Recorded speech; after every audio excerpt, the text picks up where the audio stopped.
Avians humanoids. Avian humanoids are a common motif in mythology, folklore, and popular fiction. The term avians usually refers to an alleged alien species. In 1962, on a desolate stretch of French road, a businessman claimed to have encountered a gang of aggressive, bird-like beings that not only blocked his car but allegedly attacked him. The first account of this utterly unique close encounter was published in 1968 in Volume 14, No. 6, November/December issue of the Flying Saucer Review. The report came from a man who was at the time described as a young researcher from the southern part of France named Lionel Trigonneau. According to Trigonneau, the witness, who would be referred to only as Mr. S., was a solidly built man in his 50s who ran an important garage in Arreau, France. Trigonneau interviewed the perturbed eyewitness, who, under strict conditions of anonymity, confided his perplexing tale to the young ufologist. Here is the witness's account of the event, which was translated by John C. Hudgell and published in the FSR under the title Strange Encounter in Var. And, like all good tales of terror, this one begins on a dark and stormy night. One evening in November 1962, I was driving along a minor departmental road in Var. It was a night, and it was raining in torrents, so I was driving with my lights full on. The trip had been thus far uneventful, but it would soon take a literal turn into the twilight zone. According to the Observer, rounding the bend, I saw, 80 meters, just over 260 feet, ahead, a group of figures clustered in the middle of the road. I slowed down to avoid the group, and at the same moment it split into two parts, suddenly and jerkily. It was then that Mr. S. noticed that there was something decidedly unnatural about the mob of jaywalkers blocking his passage. My window was down, and I leaned my head out slightly to see what was the matter. It was then that I saw beasts, some kind of bizarre animals, with the heads of birds and covered with some sort of plumage, which were hurling themselves from two sides towards my car. This petrifying confrontation with unknown and decidedly violent creatures would be more than enough to disturb anyone, but just when things seemed to have reached maximum levels of high strangeness, they took a turn for the downright bizarre. Terrified, I wound up my window, accelerated like a madman, and stopped 150 meters, approximately 500 feet, further on. I turned around and saw these things, these beasts, these nightmarish sorts of beings, which were heading, with a sort of flapping of wings, towards a luminous dark blue object, which hung in the air over a field on the other side of the road.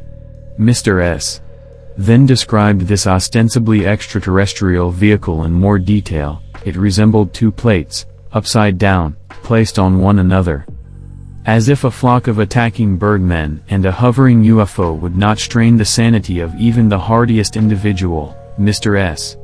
put the proverbial cherry on the sundae with his final observations. On reaching it, the UFO, these birds were literally sucked into the underpart of the machine as if by a whirlwind. Then I heard a dull sound, class, and the object flew off at a prodigious speed and finally disappeared. It seems strange that these bipedal bird creatures were sucked into the flying saucer rather than climbing back inside, as happens in most occupant reports.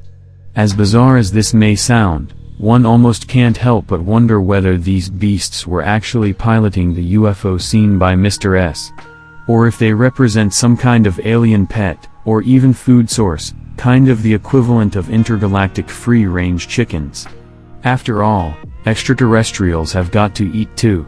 According to Trigonneau, Mr. S. had no interest in the UFO phenomenon or in making his story public simply for fear of being thought mad.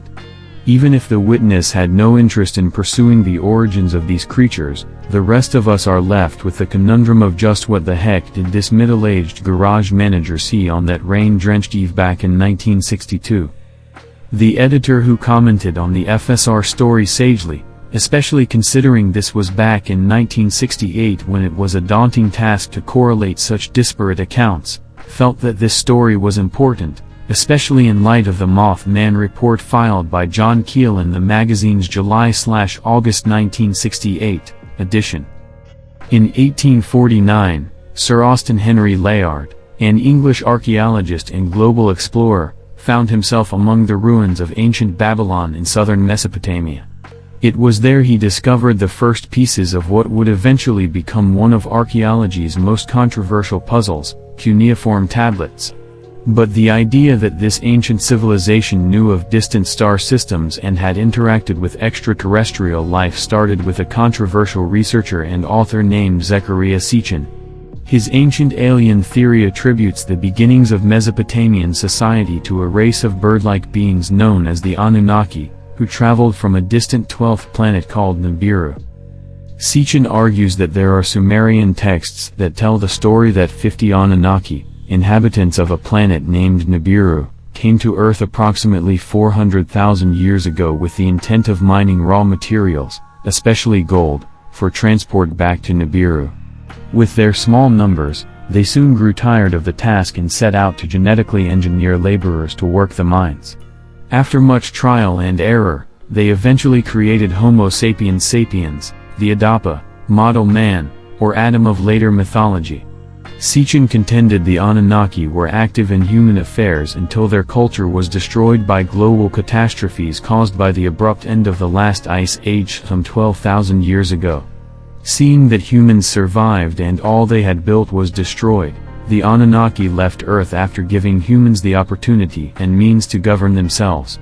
Sitchin's work has not received mainstream scholarly support and has been roundly criticized by professionals who have reviewed his hypotheses.